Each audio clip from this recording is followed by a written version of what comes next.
Hello people of the internet. I really need your help with this because my computer is acting up and I don't know what to do. Pretty much all of you should know what Pokemon is, but if you don't, I'll tell you. Pokemon is a series of games, movies, and the most famous anime series. It contains creatures called pocket monsters. Most of the games are episodes and people becoming a Pokemon master. With that said, I originally had a Game Boy Advance.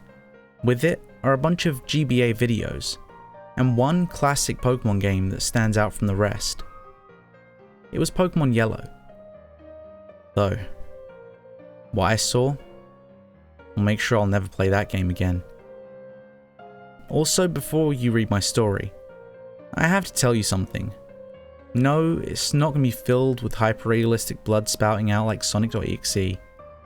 This copy of Pokemon Yellow just messes with your computer. So, you know that GBA I had in the beginning of the story? Well, I actually lost that when I was 12. I was at my grandmother's house when I lost it. So after I was done playing Pokemon Sword, I bought it early on Amazon. There was a knock on my door. Being the nice person I am, I opened the door. It was only a CD titled Pokemon Yellow. I thought to myself that this looked like a pretty dodgy CD. It looked like something you could buy on eBay. I then saw the name for it, and I was actually excited because I can play the game that was from my childhood. I then thought to myself, wait, a Game Boy game on the computer? Maybe there's an emulator on the disc? So later I put the CD inside my computer. I opened up a folder named Pokemon Yellow.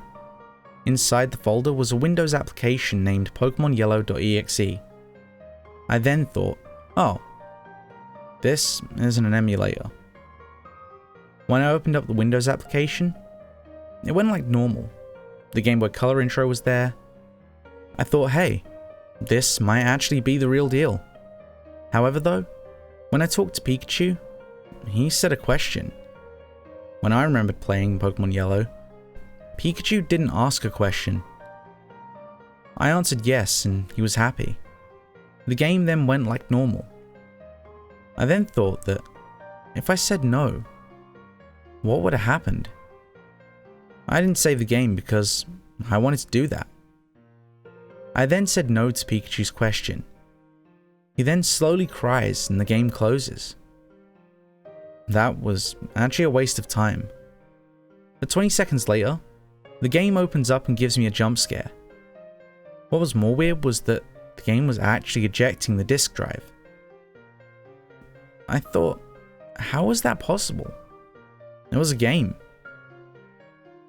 It then data mined my computer name in a text file that reads, "You didn't like me," and then my computer name. It also sent my IP address to pastebin.net. I then knew what was going on. If you say yes, then Pikachu will be happy. If you say no, then Pikachu will cry. So that means that I liked him at first, then said that I don't like him. I also thought that some person made a terrible bootlegged game and sent it to me anonymously. I decided to open the game again. It had a banner with Pikachu crying saying, "You didn't like me." My computer then crashed. I broke the CD using my hands. I thought that the person must be insane making a bootlegged version of a game that I really like. I then went to my grandmother's house to find my GBA and end all of this. I then found my old GBA, and then broke Pokemon Yellow. So now I'm at my house, writing this story so people will know what happened. Thanks for sticking around to the end. And if you enjoyed today's story, make sure to leave a like. And if you want more like it, make sure to subscribe and ring the bell so you never miss a story. If you need more now, why not check out my Pokepasta playlist? I'll leave that on this card, and I'll catch you in the next story.